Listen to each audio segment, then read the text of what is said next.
उत्तर भारत में गर्मी से लोग परेशान है, हाहाकार मचा हुआ है क्योंकि पारा 47 के आसपास बना हुआ है। ऐसे में नौतपा लगने की भी सूचना मिल रही है। ज्योतिषाचार्य कह रहे हैं कि 25 से 3 जून तक नौतपा लगेगा। इसे विज्ञान किस तरीके से देखता है ये भी जानना बहुत जरूरी है और आने वाले समय में गर्मी किस तरीके का और प्रकोप दिखाएगी ये भी समझना बेहद जरूरी है। इसीलिए न्यूज़ 24 इस वक्त मौसम भवन में है और हमारे साथ सीनियर साइंटिस्ट कुलदीप श्रीवास्तव जी हैं। बहुत बहुत स्वागत है न्यूज़ 24 पर सर। और जिस बारीकी से आप हमारे दर्शकों को समझाते हैं कि स्थिति इस वक्त उत्तर भारत में गर्मी को लेकर क्या है, तो आज भी हमें बताइए कि परिस्थिति क्या है और आने वाले समय में किस तरीके का परिवर्तन होगा। देखिए, अगर हम आज की बात करते हैं तो आज हमारे पास जो पंजाब है, हरियाणा, राजस्थान और उत्तर प्रदेश, दिल्ली एनसीआर भी साथ में, तो यहाँ पर हमारे पास हीट वेव और सीवियर हीट वेव की कंडीशन बनी रहेगी। और जिसमें आपके पास टेम्परेचर जैसे राजस्थान में देखेंगे कल 48 डिग्री सेंटीग्रेड के आसपास भी रिपोर्ट किया गया है। तो ये सिचुएशन हमारे पास अगले 4 से 5 दिनों तक बनी रहेगी। और इनफैक्ट देखेंगे कि जो पंजाब, हरियाणा, दिल्ली एनसीआर और उत्तर प्रदेश का इलाका है वहाँ पर टेम्परेचर अगले 5 दिनों के अंदर लगभग 3 से 4 डिग्री सेंटीग्रेड और बढ़ेगा। तो निश्चित तौर पर हमारे पास गर्मी बढ़ने वाली है, हीट वेव की कंडीशन और बढ़ेगी।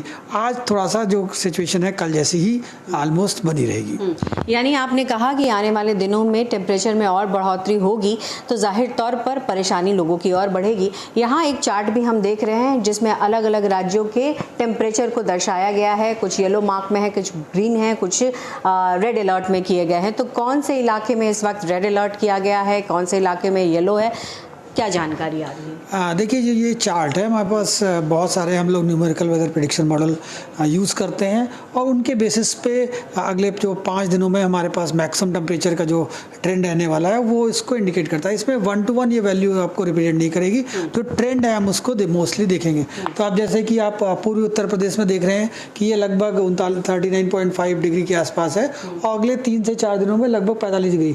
तो आप कह सकते हैं कि लगभग 4 से 5 डिग्री का आपका बढ़ सकता है। सिमिलरली पश्चिमी उत्तर प्रदेश का भी आपका ऐसे दिख रहा है।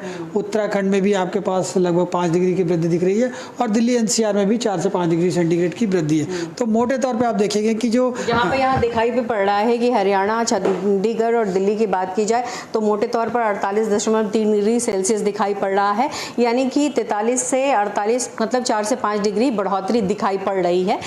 ये आप इसको मोस्टली आपको वैल्यू नहीं लेना है क्योंकि ये मॉडल का फोरकास्ट है।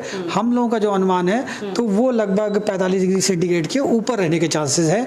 और ये आपको इसमें ट्रेंड लेना है। जैसे कि आपका 43.8 से 48.3 है तो लगभग 4 से 5 डिग्री सेंटीग्रेड की वृद्धि होगी। तो जैसे कि आप देखेंगे कि अगर 42 चल रहा है तो 45-46 डिग्री सेंटीग्रेड के आसपास जा सकता है। तो जो हम लोगों का पूर्वानुमान है तो अगले 5 दिनों में जो पंजाब, हरियाणा, दिल्ली एनसीआर और जो उत्तर प्रदेश के इलाके हैं वहाँ लगभग 4 से 5 डिग्री सेंटीग्रेड की वृद्धि अगले 5 दिनों में हो सकती है।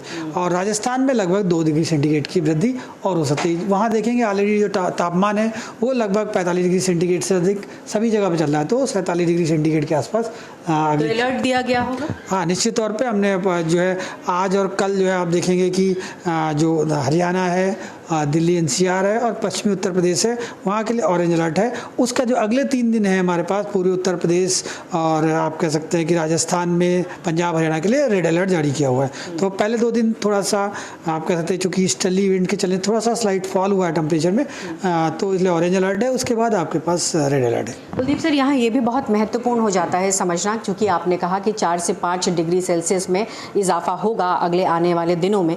तो ज्योतिष में एक वर्ड की चर्चा होती है, नौतपा उसे कहते हैं। उस दौरान कहते हैं सूर्यदेव की जो मतलब रूट होता है वो चेंज होता है। विज्ञान इसको किस तरीके से देखता है?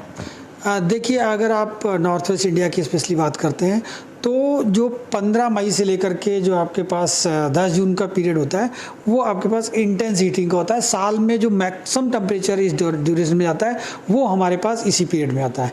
तो इसका एक तो वैसे देखेंगे कि हमारे पास जो रीजन है कि जो वेस्टर्न डिस्टर्बेंस होते हैं उनका मुख्यतः प्रभाव जम्मू कश्मीर और उसके नॉर्दर्न पार्ट्स में पड़ता है।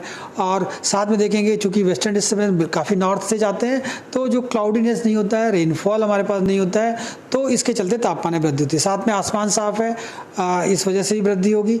और इस समय हमारा विंड पैटर्न भी ऐसा बनता है कि देखेंगे मोस्टली एंटी साइक्लोनिक पैटर्न जो नॉर्थ वेस्ट इंडिया आप कह सकते हैं या मध्य प्रदेश के आसपास बनता है, तो वो भी उसके चलते सबसिडेंस होता है और जो आपके पास टेम्परेचर बढ़ाने में सहायक होता है। जो तीसरा फैक्टर है हमारे पास जो क्लाइमेटोलॉजी वाइज आप देखेंगे कि जो हम लोग IMD जो डेटा कलेक्ट करता है स्टेशन वाइज पूरे नॉर्थ वेस्ट इंडिया का, तो उसमें जो 30 साल का डेटा होता है वो ये सजेस्ट कर रहा है कि जो ये इस समय पीरियड चल रहा है हमारे पास वो इंटेंसिटी का है। तो ज़्यादातर जगहों पर आप देखेंगे टेम्परेचर 43 से 44 डिग्री सेंटीग्रेड के आसपास रहेगा। और साथ में देखेंगे जो एक आपका पास जो अर्थ का मूवमेंट होता है जो सन के अलॉन्ग होता है, तो इस समय जो पीरियड आता है उसमें सन की रेज वर्टिकल होती है हमारे पास, बिल्कुल आप स्ट्रेट आप कह सकते हैं कि सूरज की रोशनी मिलती है दिन के टाइम में। तो और चूंकि क्लाउडीनेस नहीं है और कोई ऐसा सिस्टम नहीं है जिससे रेनफॉल एक्टिविटी हो, और विंड डायरेक्शन भी हमारे पास नॉर्थ वेस्ट चली, तो ये सब मिल करके हमारे पास ये इंटेंस जो टेम्परेचर का पीरियड बनता है और ये साल में सबसे अधिक होता है। और इसी समय हमारे पास heat wave, severe heat wave आती है। कुलदीप सर, यहाँ ये भी जानना मैं चाहूँगी क्योंकि मैदानी इलाकों में तापमान का बढ़ना तो समझ में आता है, लेकिन पहाड़ों में हीट वेव ये आश्चर्य है। देखिए चूँकि हमारे पास जो नॉर्थ वेस्ट इंडिया में एक्टिविटी होती है मुख्यतः जो है वेस्टर्न डिस्टर्बेंस की चलती होती है, और चूँकि जब ये पीरियड इस समय आता है हमारा मई के आसपास, तो वेस्टर्न डिस्टर्बेंस का जो है जो आप कह सकते हैं पाथ जो है थोड़ा नॉर्थवर्ड हो जाता है, जम्मू कश्मीर के नॉर्दर्न पार्ट से हमारे पास जाता है, तो उसका जो मैदानी इलाकों में और जो कह सकते हैं हिमाचल प्रदेश उत्तराखंड में ज़्यादा इफेक्ट नहीं होता है। तो इसलिए जो है पहाड़ों पर भी इस समय टेम्परेचर में ज़्यादा तेज़ी से वृद्धि होती है, और जो वहाँ का क्राइटेरिया है कि अगर 30 डिग्री सेंटीग्रेड से ऊपर क्रॉस करता है और डिपार्चर जो है आपका 4.5 डिग्री से ऊपर रहता है तो पहाड़ों पे भी हीट वेव आती है। तो आप देखेंगे कल जो है जम्मू कश्मीर में कई जगहों पर हीट वेव रियलाइज़ किया गया। जी, बहुत बहुत शुक्रिया हमसे बात करने के लिए। तो कई जगहों की स्थिति साफ की कुलदीप श्रीवास्तव जी ने बताया कि आने वाले समय में किस तरीके की परिस्थिति रहने वाली है, गर्मी किस तरीके से और लोगों को परेशान कर सकती है, इसीलिए सचेत और सावधान रहना इस वक्त फिलहाल बेहद ज़रूरी है। कैमरा पर्सन संजय राहुल के साथ पल्लवी झा, दिल्ली न्यूज़ 24।